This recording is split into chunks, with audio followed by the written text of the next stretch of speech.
안녕하세요. 오늘은 성경 고린도후서 4장, 여기를 좀 깊이 들여다볼까 합니다. 네, 사도 바울의 이야기죠? 맞아요. 그 사역에 대한 통찰이랑 특히 질그릇에 담긴 보배, 이 유명한 비유, 이걸 중심으로 한번 파고 들어가 보죠. 좋습니다. 자, 바울이 처음에는 이제 자기가 맡은 이 복음 전하는 일 있잖아요. 이걸 뭐 숨기거나 속임수로 하지 않는다.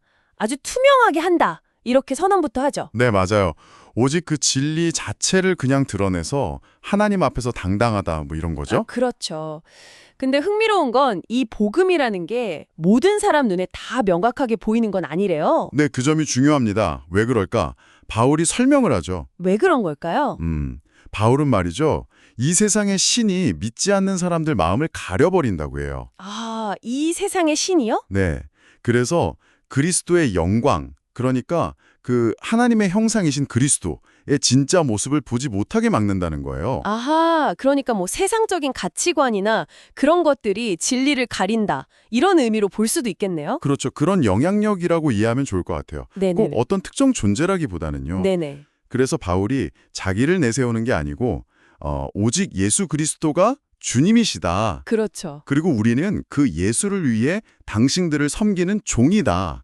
이걸 전파한다고 딱 강조하는 거고요. 맞습니다. 핵심은 딱 그거예요. 우리의 영광이 아니라 그리스도의 주 되심. 그리고 이 빛은, 이 복음의 빛은 뭐 인간의 지혜 이런 게 아니라 네, 절대 아니죠. 태초에 그 어둠 속에서 빛을 만드신 하나님, 바로 그분이 우리 마음에 직접 비춰주신 거다. 맞아요.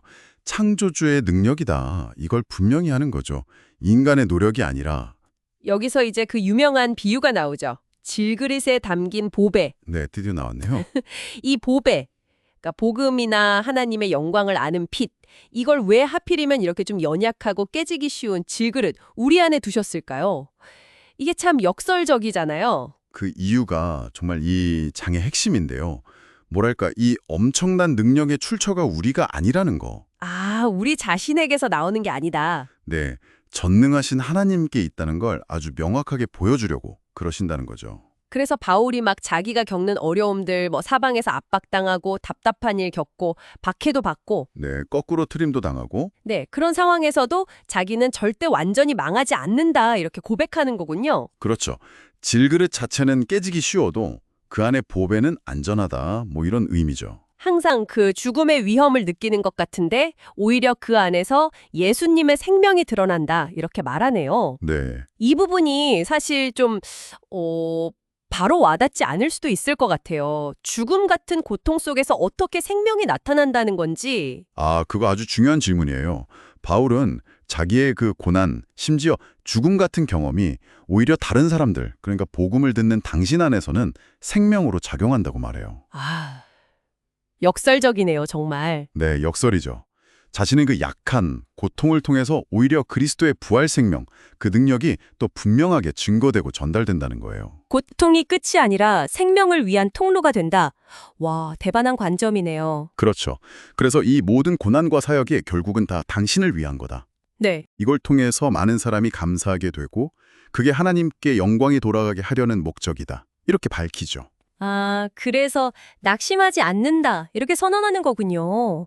와, 이런 관점을 가지면 정말 고난을 대하는 태도가 달라지겠어요. 네, 완전히 달라질 수 있죠.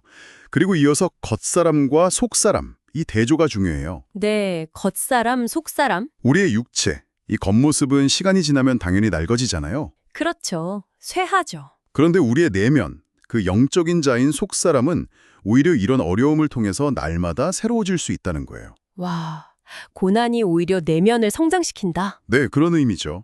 그러면서 우리가 지금 잠시 겪는 이 가벼운 환란이 오히려 비교할 수도 없이 크고 영원한 영광을 이루게 한다. 이 말씀은 정말 파격적인데요. 그렇죠. 파격적이죠.